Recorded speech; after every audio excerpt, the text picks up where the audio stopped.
Welcome back to another episode. Today we're going to be talking about coffee.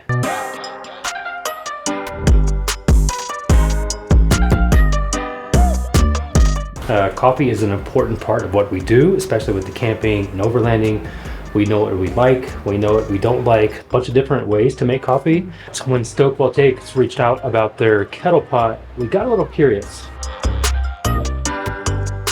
Our first camping trips, we started with instant coffee. And that was not great. No, that was like almost an immediate no. After that, we moved to our Stanley cup. It's like a boil and brew all in one. It's got the French press, which is what we like most when we're camping, is that French press. Exactly. But even with that, you still need a way to heat the water. So you still need the stove, you still need the propane. Yeah, because especially when you're out camping and it's windy, it takes forever with the flame. And we would sit there for 10-15 minutes. Waiting for the water to boil. And then higher elevations, that affects how things work. And it was just... Exactly. It was more hassle than it needed to be. We were ready for an upgrade. Right. Something to make the process fast. So then we started looking into the Jetboils, and yeah, boil for under 60 seconds, but it's like a minimal amount, and we make enough coffee for like 2 people. So when you fill the Jetboil up past its recommended capacity, it takes a little over 7 minutes to actually boil, which isn't awful, you know, it's whatever. And again, you know, elevation plays a part and all that. They have a French press plunger that you can buy that fits in the Jetboil. Additional.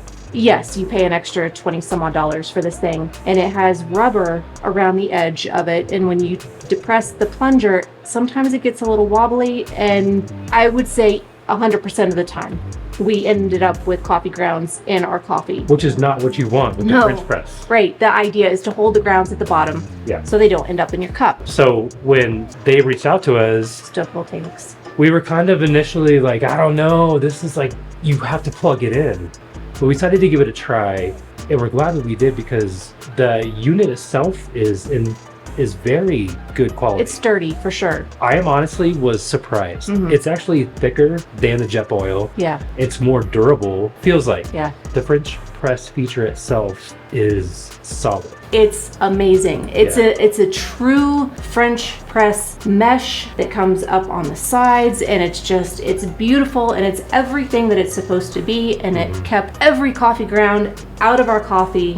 At the expense of your battery bank. Right. So I think most people nowadays, everybody has battery banks, and I think it's fair to say that everybody has fairly oversized battery banks for what they need. We have never run our battery bank out completely. No. So I think most battery banks, you know, especially if you're using something like an EcoFlow, they have a normal house plug. Right. It takes 480 something watts. You know, you're seeing it here on the screen, and it takes about 15% of our capacity of our EcoFlow battery bank. It did. And again, we are going past their recommended fill line so that we can make enough coffee for the both of us in one shot. So I am filling it pretty full. It took about 8 minutes to boil and 15% of our battery. But surprisingly, there was only 30 to 45 seconds longer than the Jetboil. Right. So as far as like how long it takes to boil coffee, it's like it's the same. Right. And so if you already have the battery bank, you don't have to buy the fuel. If you're going to use the Jetboil, you have to buy the fuel, you have to buy the canisters over and over and over. So there's a lifetime commitment of purchasing fuel for that product. And then it always feels wasteful. I hate throwing away those canisters. There's that part too. Yeah. But with this, you plug it in and then you just expend a little bit of your battery bank. We can recharge our battery bank, you know, while we're on the trail for the day before we get back to camp. We can charge it up in the Jeep. Could you run this off of the plug in the back of the Jeep? If you had your Jeep running? No, because it's too many watts. Okay. It's too powerful for that. So you have to have the battery bank. Yeah, so you have to have the battery bank.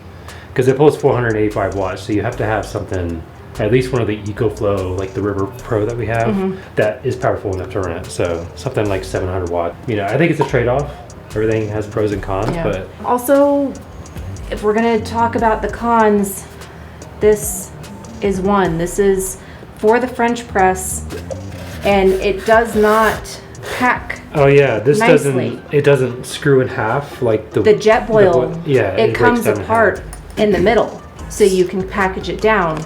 This one does not. Yeah, so I have a feeling we might break that at some point, just because it sticks out. When we try to put it in the back of the Jeep, I mean, there's no great place for this to be, and it really feels like this can get caught on something. If we're talking about backpacking and the weight of things, this is heavier than the Jetboil. The Jetboil, even with a full fuel canister stored inside of it, this plus the French press plus the plug weighs a little over 2 pounds. And what's the Jetboil? It was 1 pound 6.8 ounces. Which is a lot if you're backpacking, but if you're overlanding, probably negligible. Right. The way it pours, it does not pour nicely. Yeah, it was a little weird. It was almost like the lid didn't seal correctly, like it was coming out from under. But I think with the first time we used it, it poured the same way when we were in the San Juans. Yeah. The Jetboil does pour very nicely. So I don't know, maybe it was how we It happened poured it. next It really too. wasn't like a true scientific comparison of angles. And then besides the coffee and just being able to heat up water when you need it for whatever, you can also, of course, cook with it just like you can with so many of the other products out there. You know, if you're cooking up stew or soup or whatever, just to warm up your food. And you can also pop popcorn in it. Yeah, which is a kind of a cool and unique feature with all of the other products out there. To be able to make popcorn, right? You know, it's a fun little. I don't think I've ever been at camp and been like, wow, I really want popcorn. right. But It may not be something that you use all the time, but it's kind of fun that you can do it. And Yeah. then, you know, you measure out everything in the lid, which is handy. Overall, so far, I'm happy with the it. next time we camp, we're going to be using this first. Right. We have the capacity on the battery bank. It doesn't really take that much of it. And especially since we have a way to recharge. And we rarely do like 5, 6, 7 days at a time, and especially because we have a way to recharge. Right. It's really not a big deal. Yeah, overall, I think it's kind of cool. It has the same like heating indication feature. Takes about the same amount of time. Uses electricity. The other stuff uses fuel. It's a lot more durable. The French press feature is a lot more solid. It Right. feels solid. It looks good. Yeah. We're gonna keep using it. So Yeah, and then maybe one day we only bring one of these with us camping. we have some coupon codes for this. Use the code BarkMordinary. We'll get 10% off of your purchase there. Look out for another review. Maybe 3, 6 months down the line, Yeah. after we've had more times to use it, give it another review on it. But yeah, so far so good, and so far it's been good. Customer support has been great. Yeah. Thank you, Stoke Voltaics, for helping me figure this out, and thanks for sending it to us. Yeah, And we look forward to using it more. absolutely. So if you end up picking one up, let us know in the comments below. And Yeah. until then, we'll see you on the next one.